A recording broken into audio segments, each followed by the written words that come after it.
Hello everyone and welcome back to another review, but this time with a new setup. Yes, I have gotten rid of the temporary table and I am back with my art desk. So, today's review is going to be of the Legacy Transmetal 2 Megatron figure. This figure, I picked him up from Target. He was the only Transmetal Megatron that I have seen ever.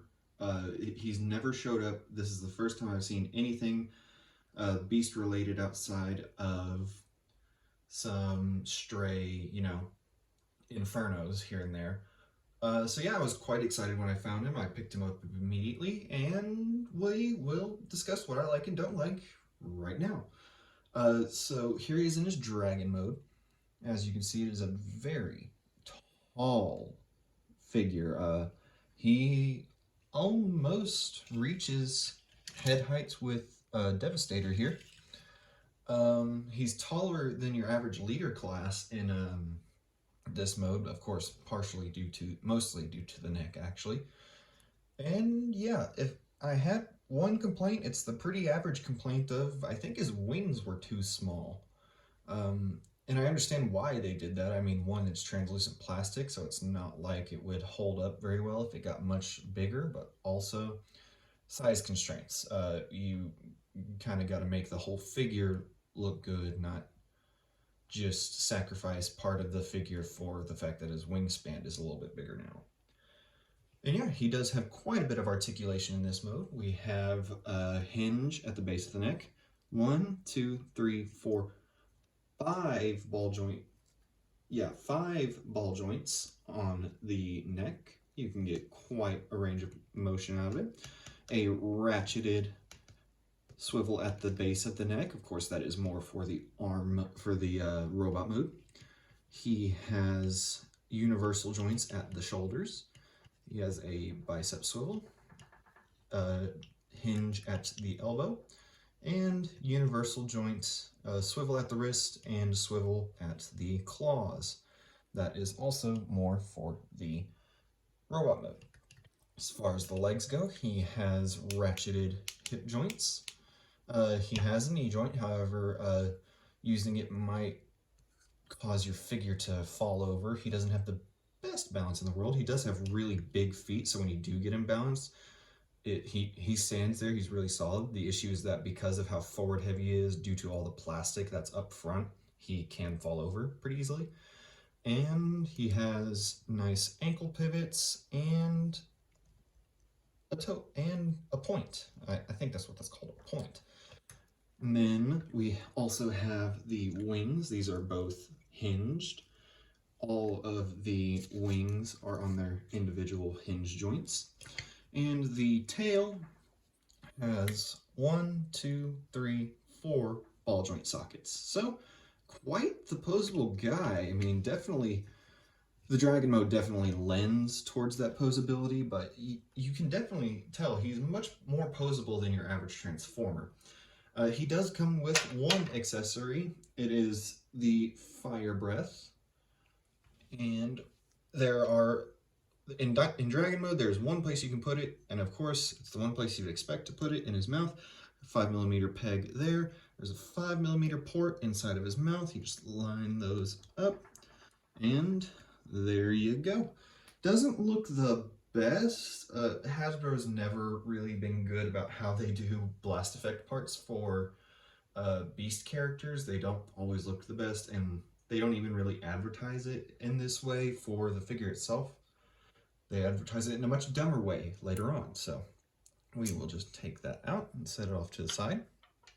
Now, for size comparison, you can see him next to the Studio Series Devastator here. You can see he's quite a bit shorter, but that's also a combiner. Here he is next to another leader class figure in Leader Grimlock. And as you can see, he is quite a bit taller than Grimlock in Dino mode, mostly due to the fact that he has a long neck. So we'll get Grimlock out of the way, and we will get him next to a Voyager, where you can see he towers over Ironhide here. Now, of course, Ironhide is a small Voyager, but still a Voyager nonetheless. So, with all that out of the way, let's go ahead and get down to transformation. So, a few places you can start. He's quite transformation friendly, actually. What I like to go ahead and do is just fold the wings up. They do get in the way of themselves sometimes. So you just fold those up and you can just have them there to get them out of the way. Next, you want to take the dragon belly here and pull it down, and then split the legs apart, which will free up the rest of this and allow you to get that out of the way. We'll go ahead and work on the legs here. You want to straighten out the knee joints on both of them. And then at this little hinge here, to create the dragon leg, you want to straighten that out, and that will create the robot legs. And they'll thump into place. It's not like it's just there. You'll know whenever it's actually placed. Next, what you want to do is take the crotch section. It'll push up and together at the same time, and there you have basically the lower body of the robot mode done. Next, what you can do, next what you want to do is pull the chest forward. And then you want to take these little side panels here and just pull them down, and they're on both sides, just pull them down. And then that will allow you to rotate this to the side. It's just on a little pinned rotation joint. Pull this little gold piece back, which will allow you to free up his other arm. Take this gold piece and push it all the way around, and it will sit in place there. Rotate the shoulder 90 degrees to where this little circular hinge is facing forward. Go ahead and untab the arm from the shoulder on the right side, your left side, my right side, or the figure's right side, our left side, and then you just fold the hand out. Now, here's where things can get a little confusing with these dragon arms. So you want to take them and fold them in like this on their hinges. Just fold them down like this. Actually, it might be easier for me to show you like this, sorry. So you want to take them, fold them like this, make sure the claws are off to the side, like so. Then I'll go ahead and spoil the transformation a little bit. Then you want to take the claws, there's a little tab on the middle claw of both hands that will go into a little slot in these little cutouts in the chest. And you want to line those up and just tab them in. Now sometimes they want to fight, but usually they're pretty okay. That one tapped in, it just didn't make any sound. So you just want it like that, and then you want to wait. You don't want to fold this up completely yet. What we'll do now, go ahead and put the arm down, is come to the back here. Now this is one complaint I have about the figure that I'll get to once we're done with transformation. You want to take it, you want to fold this red panel here up against the back, take this gold panel, rotate it up, and then push all of it down, and that will get the head in position. And then before you pull the chest up, what you want to do is take the head, it is on a slider joint, and just push it forward. After all of that, there's two little clips on each side that will clip into the red plate underneath the neck. There we go. It's a very stiff one, and it might not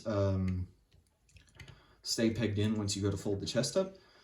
Speaking of which, you want to take those two panels we folded up earlier and just fold them back up. Now you want to take the chest and just line it up, push it in, hope everything lines together, and if it doesn't, you just got to kind of fiddle with it and just hope that everything is where it needs to be. All right, so there we go.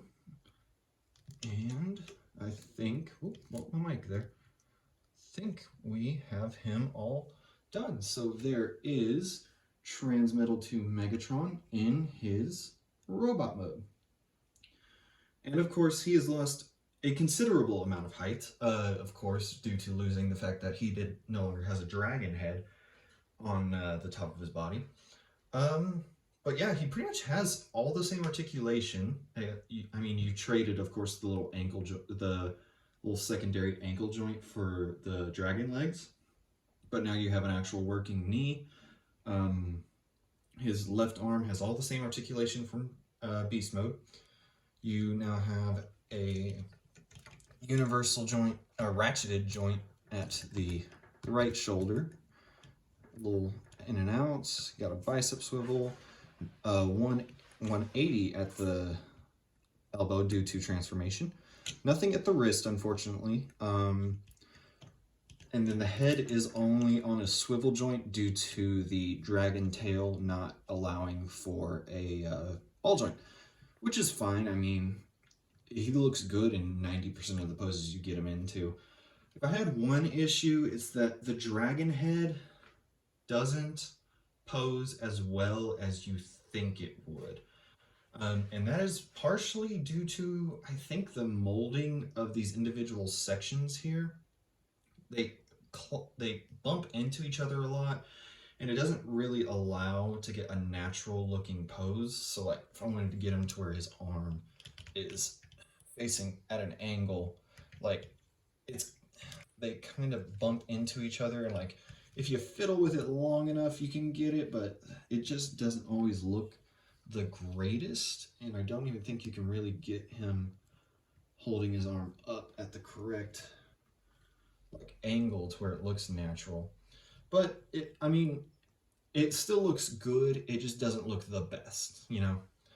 So we will get that out of the way. And one more thing I do have issue with, the way that the head tabs in. It interlocks at several different points, which is a good thing on most figures. The issue is that due to the molding of the dragon arms, they get in the way, and 9 times out of 10 when you go to fold the chest up, you're going to knock the head out of place, so it won't line up correctly. There's going to be gaps. There is a way to fix it. In fact, let me just go ahead and see if I can do it. It's not a huge difference, and it's not like a major issue. It's just that it doesn't line up the best due to the molding of the dragon arms. Sorry, go ahead and fold that back into place. The wings can still be unfurled in this mode. I don't know if he ever actually does it in the show, or if this is just like how they are for Beast Mode only. But there he is there. The paint on the figure is really nice. I love the little like airbrush detail with the purple fading into the red and the gold. I do have my concerns. All of the ball joints in the dragon's neck are gold plastic. I don't know if it's the same gold plastic that has the brittleness issues.